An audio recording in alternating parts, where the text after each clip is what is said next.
Hello, everyone. It's really good to be here with you all. Today, our seminar is, our Talking Brazilian seminar is going to discuss English as a field of research in Brazil, from undergrad students to PhD candidates.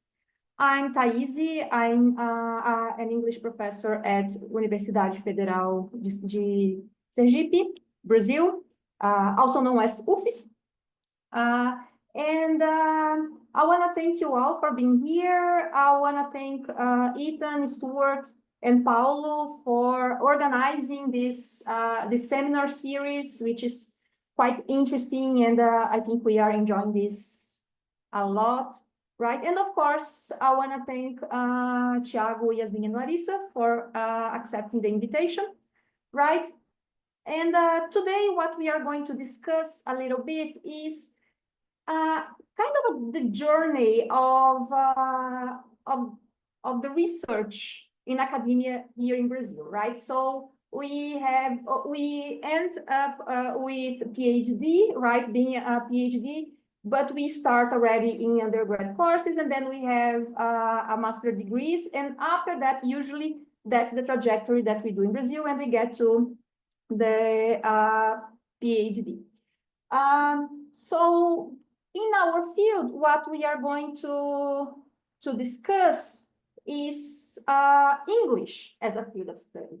And then we can think of English as lingua franca. We can think of English as an imperialistic language. We can think of English in a variety of ways, but these ways influence our lives, right? So even for us here in a country in the global South, we have English as a mandatory discipline at school, and we are always but constantly immersed with English cultural expressions, right? So because all kinds of cultures need to be studied, for us is also important to study English as a field, right? So we are going to see a little bit how these research work here in Brazil. We are going to start then we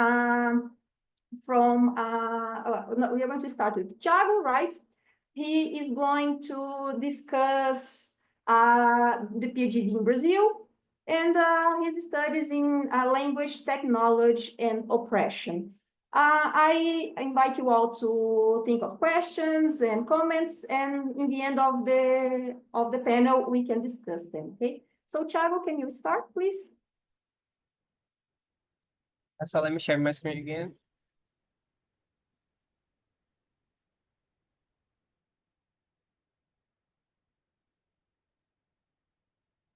So can everyone see my screen?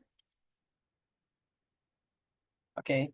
So good afternoon, everyone. I want to thank Professor Thayse for the invitation, and Professor Paulo too, because he approached me to be here today. And I love these moments of sharing, these moments of in the academy, because sometimes in the graduate programs you get like you are so into writing and so into the courses that sometimes it's refreshing to listen to other people, listen to other people's ideas on your work. So today I'm going to talk about PhD in Brazil. I'm going to talk a little bit about my research, a little bit about the process of the PhD in Brazil, how is it structured, and like Professor Thayse told you guys, if you have any questions, just send them at the chat. So I'm going to start by talking a little bit about me. So my name is Thiago De Melo. I have an undergraduate degree in English language and literature from Federal University of Sergipe. I have a master's degree in languages, in a graduate program in languages, also in Federal University of Sergipe. And I'm currently a PhD student in languages in the same graduate program. I am a CNPq scholarship holder. CNPq is a government agency that funds research in Brazil. And I'm an English teacher. And besides all of this academic information, I like to talk a little bit about the presenter itself. So me, I'm going to talk a little bit about what I like. So I like to read comics. I like a lot of superheroes, but my favorites are like Spider-Man, Superman. So I'm very passionate when someone mentions Spider-Man to me. So if you don't want to listen to me talk about Spider-Man for 4 hours. Don't mention it near me. I like to watch movies and romance movies, rom-coms. I really love comedy movies, rom-coms, and I just like it all. I love musicals. I see that a lot of people don't like musicals that much, but I love musicals, and inclusive Hamilton is one of my favorites. And I like to say that I'm a very funny person, but I guess I'm very funny in Portuguese. In English, I don't know if I'm very funny, but if someone tells you that I'm not very funny, they're lying. So I'm telling you this right now. And how the PhD is structured in Brazil. So in Brazil, we have 4 years to conduct our research and develop our dissertation. We have set dates for the qualification and the defense of our dissertation. So we have to plan around all of our research around these dates. We have until August until our qualification. So we have to have some data until then, some analysis just to show to our professors. And we have our defense until February. So we need to wrap up everything until December. So we need to plan around all of these set dates that we have at our programs. We have some credits to accomplish too, some extracurricular activities. So we need to publish papers, present at scientific events. We have a list of things that count as that. And we had to at least take part in 6 courses. You can take more than 6, but 6 is like the minimum. You need to fulfill the credits for the course. And if you have time, you can do more, but sometimes it's very hard to do more than 6 because you have a lot of things to do. Even though 4 years seems like a lot, it's a lot of things happen throughout these 4 years. And scholarship holders have an extra set of responsibilities. So because when you accept a scholarship from the government, you sign a contract that you are gonna dedicate all your time for your research. So you cannot fail any course or receive a grade lower than B. You had to publish at least 1 paper or book chapter a year, and you gotta participate in every event held by the graduate program because you have a responsibility to the government and to your graduate program.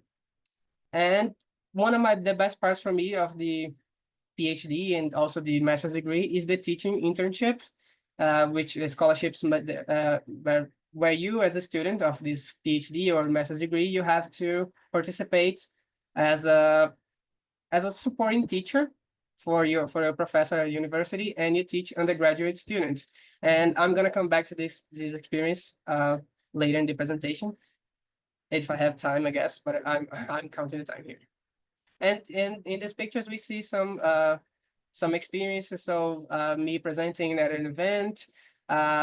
This picture with a lot of people there is from our project here in Brazil. So it's the Lyrasis project in Brazil. So it's filled with people from every state of Brazil. And we have all of these people who work together, write together, and present together. And we share our experiences. So it's very rich. And we have like a annual meeting in São Paulo. And this right there, the last picture right there is my friends from the graduate program, and my professor Amalia there, who is also from UFS. And my research on the PhD, I talk about algorithm racism and digital literacies in English teacher education. So the main concepts of my research, for those who are not familiar with algorithm racism, it happens when the algorithms who are responsible for categorizing and delivering information, they end up reinforcing oppression against Black people. And algorithm racism isn't specific to racism, but we have a broader term, which is algorithm oppression. And I mentioned a little bit more later. I study also critical racial literacy, which is a concept that I've been studying since my master's degree, which is the critical reflection of how race affects various spheres of Black people, specifically here in Brazil and in other places. So how it affects your political life, your economic life, social life, and others. I brought to the in-service teacher education because I think that it's a very important part of the formation of teachers, of professors. And digital literacy is because, like Professor Thayse told us, we started our process since our undergraduate courses. And in my undergraduate course, I started researching digital literacy in 2019. And I have been studying digital literacy until this day. I brought into my PhD as well. And digital literacy is the critical reflection in this digital environment. So you don't believe that digital environments are neutral. You are capable of seeing the power relationships that are established in these spaces, and you can be more actively participating on the creation of knowledge online, because there are researchers that say that most of the users of digital environments are passive users. We are only consuming, not actively participating on the construction of knowledge.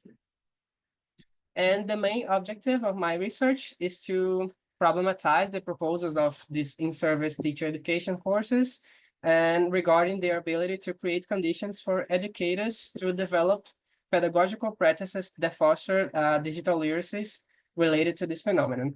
And why do I focus on the algorithm of racism? In my master's degree, this is a topic that have been following me, and I found it interesting since 2022.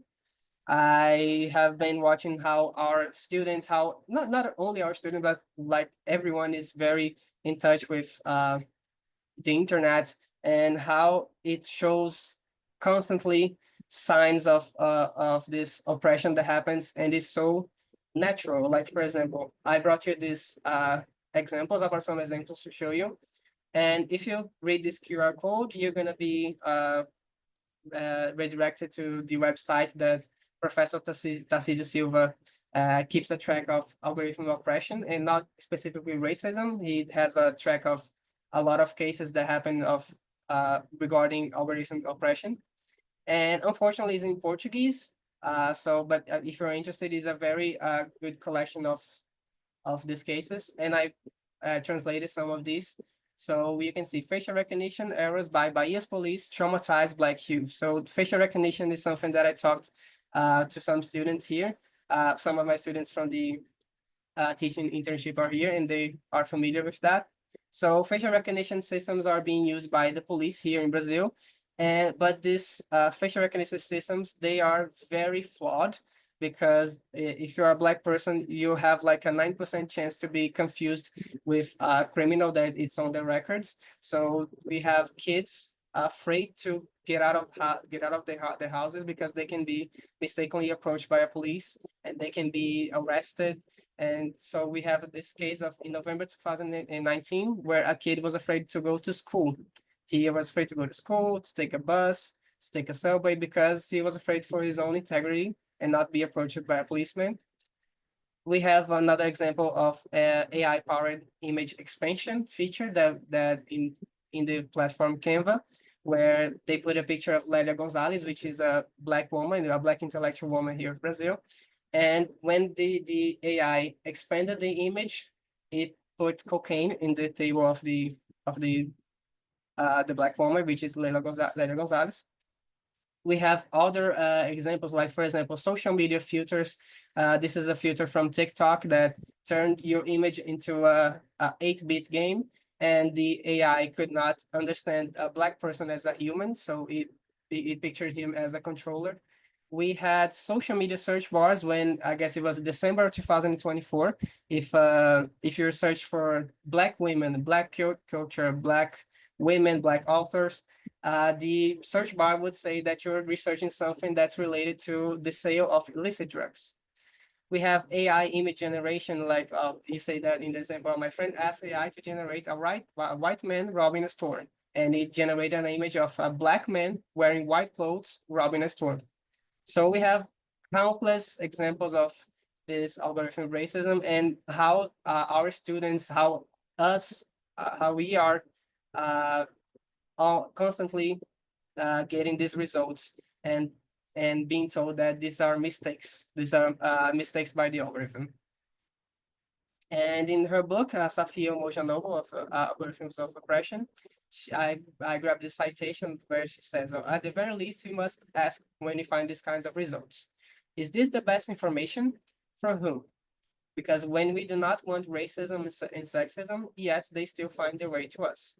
So I see this as a digital literacy practices where you are able to reflect critically on this digital environment. So when this happens to you, well, why is this AI not see me as a human being? Why they turn me into a controller? So when you are able to, as Paulo Freire describes, when you are able to name your pain, oh, so this is happening because this is algorithmic oppression. When you name something, you can engage in an anti-oppressive strategy for liberation. So I believe that digital literacy practices towards this kind of oppressions are important for our students here in Sergipe.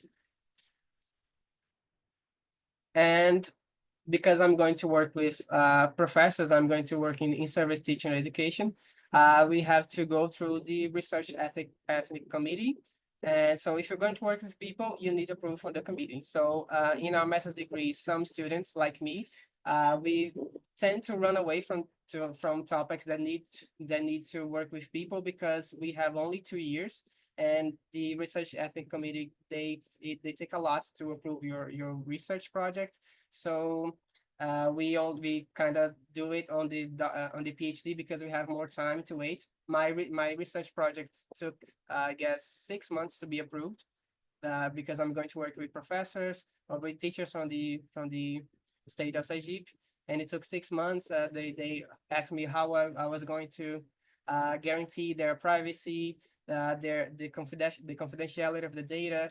How was I going to minimize the risks of participating in my research and give them, and I also had to have the informed and signed consent and give them the right to withdraw from the research at any moment. So I haven't started yet the interviews and the research because I'm focusing on finishing my credits first to then start my research. And I put a picture of Frankenstein there because the first time I read Mary Shelley's Frankenstein, I thought, wow, that's why we need a research ethic committee because for that monstrosity to not happen again. And I have a picture from my teacher internship because I think it's a very important part from the PhD. Because from when you're doing a graduate program, it's implied that you someday want to be a university professor. So you have to do 1 semester or 2 if you are a scholarship holder of observing, monitoring these classes. You give support to the professor. You help the professor to in the lessons and the activity planning, and you have to teach at least 20% of the classes. So this is pictures of my experiences on the teaching internships, and I like them very much with my students from the first semester until the one of the last ones. So it's a very good experience to be in touch with them. And it's very refreshing to see such I mean, I like to refer them as young people because even though I'm very close to their age, but I see them as young. It's very nice to see them so engaged when I bring the topics of oppression, of algorithm racism. When I bring them activities about this, they always were so interested in debating. So it gives me hope that our next generation of professors is very capable of dealing with these topics. So here I have the references for my presentations and my email too, if you need to talk to me, if you want to ask me about some book recommendations about the topic, just scan it and then you're going to have my email and my references. So thank you very much.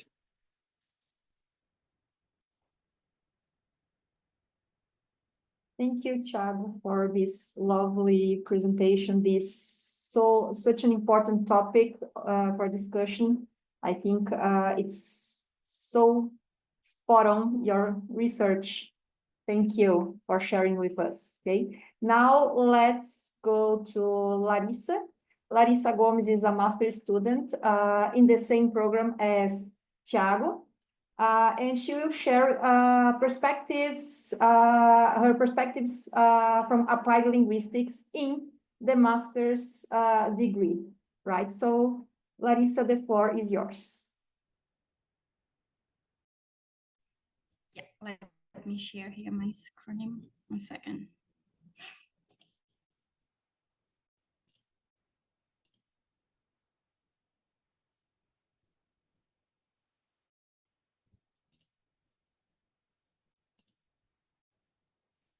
Okay, can everyone see?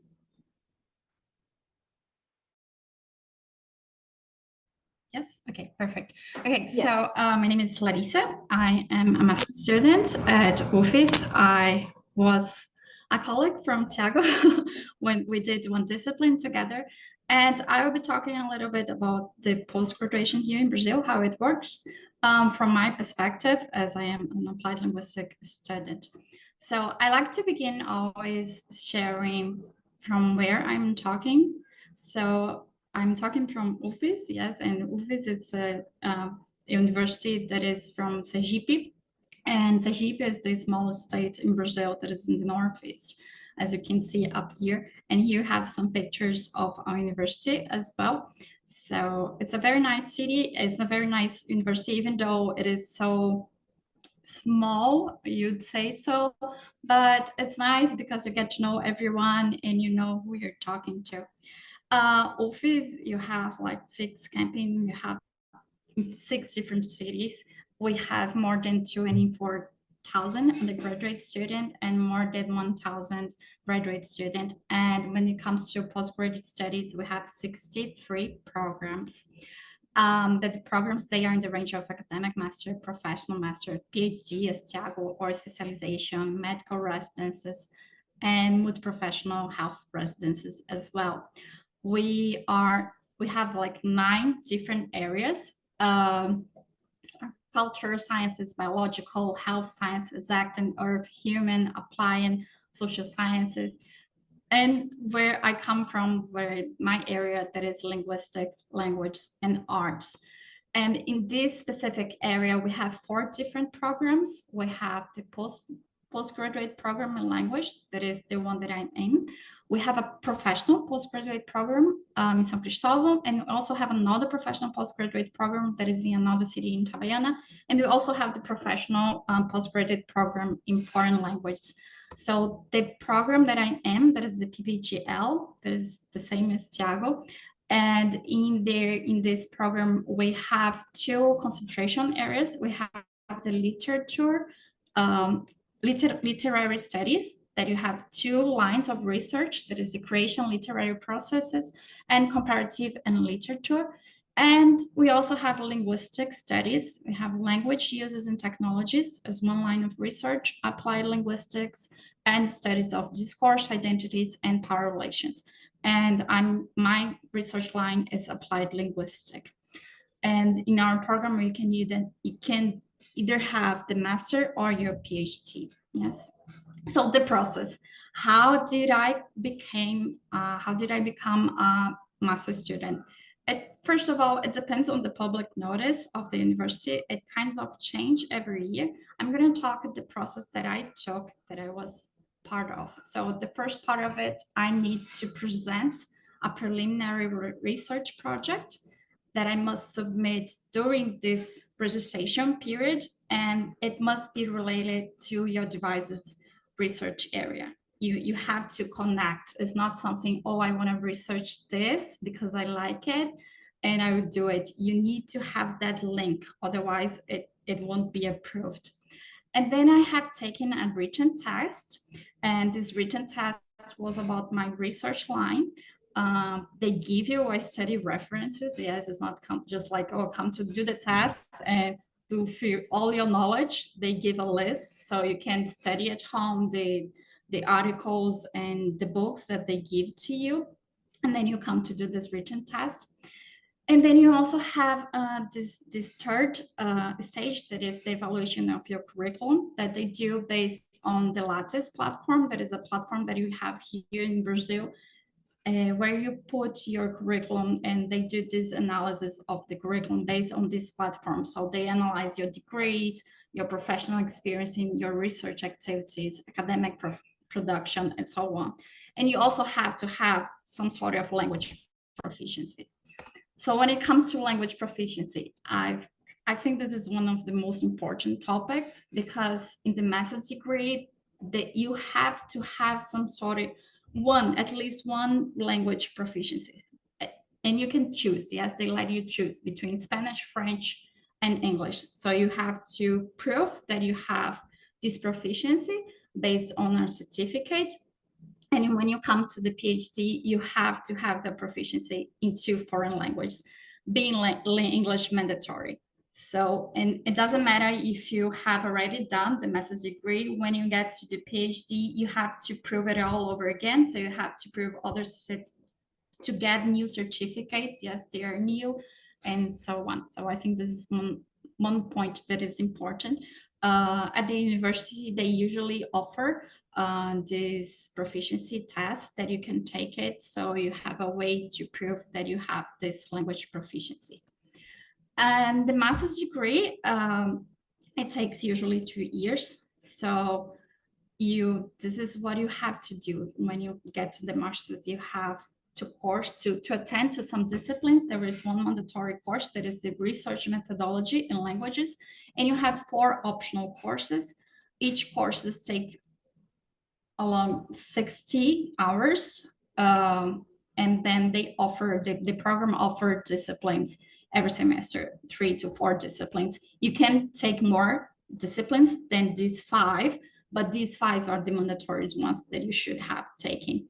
And then during the classes, we are going to read articles, and then we're going to discuss. And by the end of it, we're going to present either a short paper or a full article. It will depend on the professor. And then it comes to the research. So you basically do the disciplines in the first year of a master, and then you get to the research when you go to the second year. You need to qualify your research during the 3rd semester. That is in the stage that I am right now. And then you need to defend it. That is after the qualification. And you need to defend it to a committee of members that you have the president, that is your advisor, and then a professor from the program, and then a professor that external to office. And you also have 2 substitute professors in case either one of them can come. And then you also have extracurricular studies, as Thiago was talking about. But in this case, in master's, I think in the PhD, you have longer hours. In masters, you only have 30 hours, and they are distributed. So you can either like publish scientific articles, chapter books, get into course, present course, or attend some course, attend some thesis or dissertation defense as well. And you get to present works in seminars or congress. And there is also one specific point when it comes to your degree that you need to participate in POLI. That is a seminar here. That is a postgraduate meeting in languages. And you need to take attendance in this seminar, and you have to present what you have been researching. So this is also mandatory when you're doing your degree, your master's degree. So my trajectory towards a master's degree, I started with PPGL. That is a scientific initiation project that I think Iasmin is going to talk about it. And there, my advisors were Professor Line and Professor Rodrigo. And I got in touch for the first time on how to do scientific research. I researched language policies in search of internationalization action in higher education institutions from North, Northeast, and Midwest in Brazil. And it was financed by the CNPq that Thiago mentioned here. That is this researching agency that we have in Brazil. And as I was researching already internationalization, and my advisor, she also investigated that. That was my research project. I'm currently investigating the internationalization process of my own university. And so my concentration area is still linguistic studies. I'm in the research line applied linguistics. The theme that I'm researching internationalization of higher education. My advisor is still the same as from PPGL, Professor Laine Santos. And the title of my research is Diagnosis of the Internationalization Process of the Federal University of Sergipe, first step towards an effective implementation. So I've brought here this chart that is just an overview of how my research is working so far. So it is exploratory research, and I'm taking the procedure as a case study, as I'm only studying the Federal University. I've done already the literature review about internationalization and also the role of languages when it comes to the internationalization process. But then I'm going to specific focus on UFIS, and I'm going to do documentary and bibliographical research. So I'm going only to analyze the documents, because as Thiago also mentioned here, we only have 2 years, so we can't like have interviews, and you don't have the time to get through the committee. So you need to like not get too much, you know, you can't get too much expectation when it comes to your master, because you don't have a lot of time to do it. You only have 1 year, and if you get through a committee to approve, if you want to go to the field, it's going to take a long time, and you probably won't have the time to do it. So I've chosen to stick with a documentary analysis. And I'm going to analyze some documents from the university, and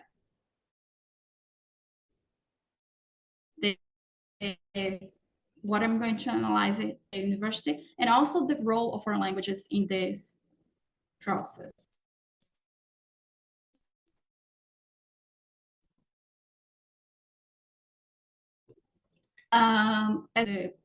How this protocol is going to help me when I'm starting doing the research itself.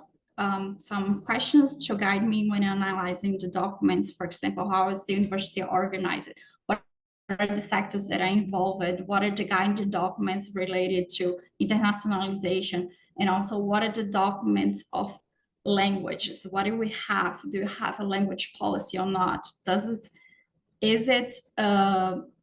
It happens in that university or not, or it's just a document that nobody looks at. So we're going to look what is the role of foreign languages at here at university in this internationalization process. And here's my corpus.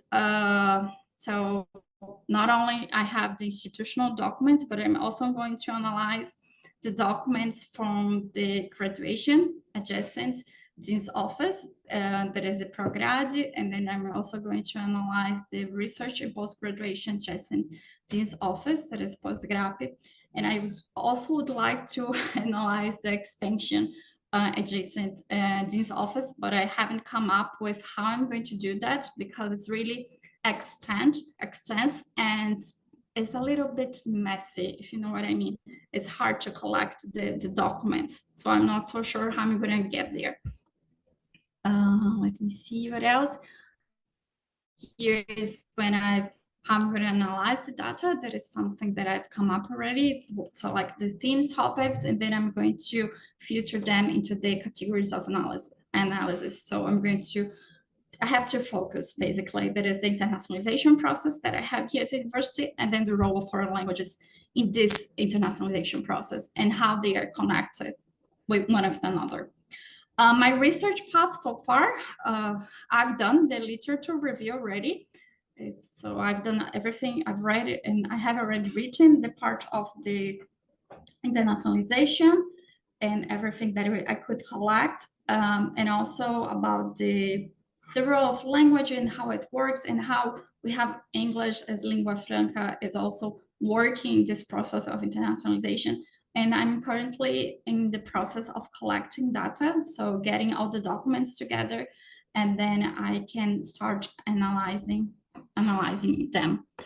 And the experience so far, I have here some pictures of my path so far. So I have also some pictures from presentations from PPGL, from the Poly, that is the one that I mentioned that is mandatory here during the master, and also one experience that I had the opportunity to go with my advisor to the University of Vesta in Germany. So I think that's just a general overview, but that's it. Thank you very much. Thank you, Larissa.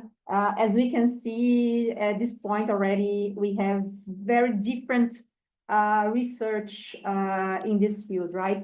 Let's continue. Let's go to Iasmin, right? Iasmin will talk about her experience researching Latina novels as an undergraduate student. And she worked with the program that Larissa mentioned, PPGL, right? So Larissa, Iasmin, now it's with you. Okay.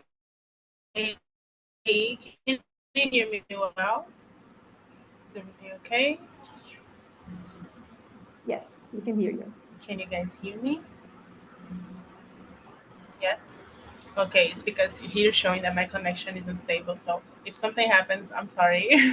And second thing, I never used Zoom in my life, so I don't know how to share things here, but I'm gonna try, okay? Let me see.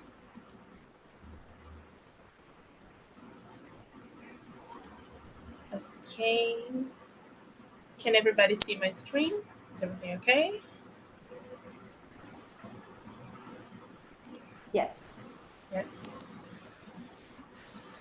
Okay. So hello everybody. As Thayse mentioned, my name is Iasmin.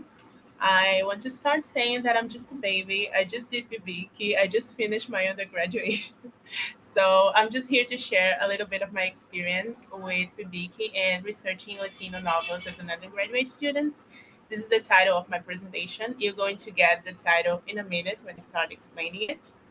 But okay, I divided my presentation into these four topics. So first, I'm going to talk about our project and how it was developed. Secondly, I'm going to talk about my research and how we started to connect things to develop the idea of a research.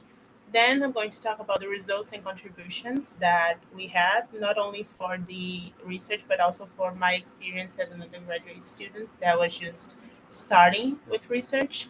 And then I'm going to talk about future prospects that we might have. I don't know. So to start, our project is called Identidades, Experiências, so Identities and Experiences. It was a part of PPGL, the project that Larissa and Thiago, I think, also mentioned. My project started in 2023, ended in 2024. So my coordinator was Thayse. And in this project, we had two sub-projects. We were talking about Latina novels and also Latina poetry.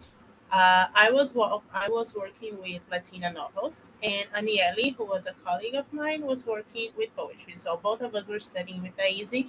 Both of us talking about Latina women and Latina writers in the context of the English language. But one of us was focusing on novels, and the other one focusing on poetry. And this is a picture of us in one of the presentations that we had to share our research in the university. Now, to talk about my research, we started developing an idea of what we had to do. So, what we had at the beginning was okay, the novels of Latina women in the context of English language. And I had worked with Thayse before, but we worked in a different perspective. It was more of a decolonial educational perspective. And to start talking about Latina literature, we had to start, I had to start actually getting familiar with the concept of what is Latina literature and what is in this field. So I started reading a lot. I put here some references in this first topics, that is Gonzalez and Lomas. I started reading a little bit about Latino literature and starting to understand which genres were we talking about, what kind of narratives, what kind of women would I found there, which countries I'm talking about. So just to have an overview of what I was going to get into. And the second part of our chronogram was to select the novel.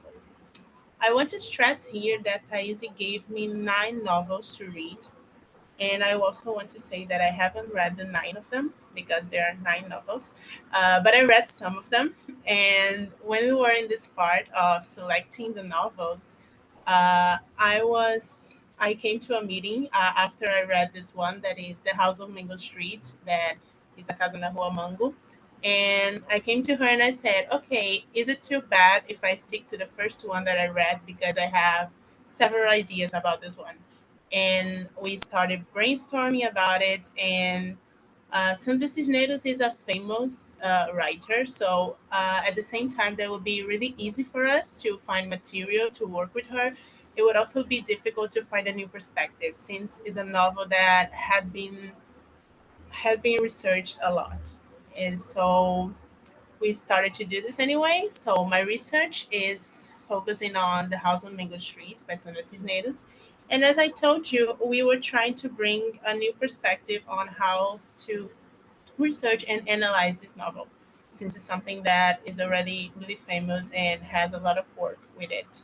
And when I was reading, I paid attention that something was being mentioned in a certain frequency in the narrative of the character that was the way she described her shoes. So every time her shoes or other characters' shoes appeared in the narrative, it had some kind of adjective, it had some kind of characteristic that always connected to the situation that they were going through at the moment, and also connected with their experiences as women developing themselves, because we're talking here about teenage girls who are in a Latina neighborhood, and they are still getting in contact with their femininity and all that stuff. So we're talking here about development. We're talking about a coming of age story.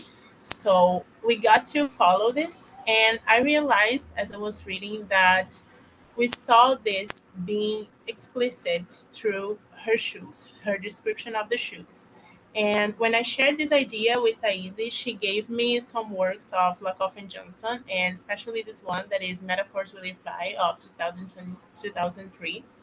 That is a work where they talk about conceptual metaphors and how these metaphors are presented in daily lives, and how they connect with the identity of people, how they connect with experiences, and how they are just made by this social and this personal experience. So that was when we had it. That's when our research actually glued itself, because we had the development of teenagers that were learning to express their identities. We also have the narrative that was talking about this in a way that showed everything that they had, like the oppression and the struggle that they passed with this development. And we also have the way that they showed that Esperanza, that is the protagonist, the way that she showed this process that she was going through, that was through this metaphor of a shoes, this metaphor of describing shoes as a way to show how she's feeling, how everything is happening, and how she feels about that. So this is what we focused on our research, and this was our main idea to it. So that's how we conducted the research from now. The resulting contribution of our research, I put here two pictures. The first one is just there was this event that is Seminário Internacional de Literatura e Cultura that happened in 2024 at our university. I was just about to end PPGL, so as I said, it was 2023, 2024. I was just at the end, and I asked Thayse if we should do a presentation just to share our work and just to talk about. We didn't put like the whole research in it, but we chose to bring a perspective of this development of the protagonist as she was becoming a woman, and as she was getting in touch with her sexuality, with her femininity. So we chose to talk about this, and we presented at the seminar. And also, here's the picture of our full group. That is, we have Miriam, and we have Thayse, Aniele, and I in Encontro de Iniciação Científica. So it's an event that we have at the end of PPGL for everyone in the university who participates in the project to show what they have been researching about and show the results of their research. So this is us there. And I put here brown shoe, maybe mine, because I told you guys that you would get the title of my research at the end. So as I told you, Esperanza always choose to put some characteristics in her shoes to talk about the way she's feeling. And this is a quote that I brought to you that is at the end of the book. She talks, I make a story for my life for each step my brown shoe takes. And when we were writing, when we were in the process of writing, I realized that in this part, her shoes have only two things that characterize them. They are brown and they are hers.